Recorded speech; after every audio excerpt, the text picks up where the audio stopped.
We're at Round Rock Donuts here in Round Rock, Texas. We're going to be replacing the grease trap for them. Place is legendary. 4, almost 5 o'clock, and the line is around the corner right now for donuts.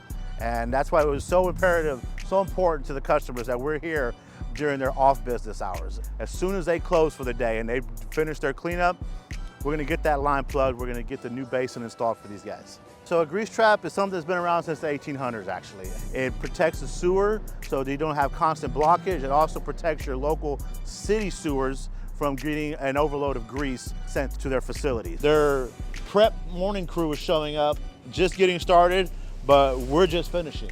So we're right on schedule. We're right where we thought we were gonna be at this time when we started earlier in the day. You know, trust us, rely on us. That's what our website says, that's what our motto says, our theme song says it, because it's the truth.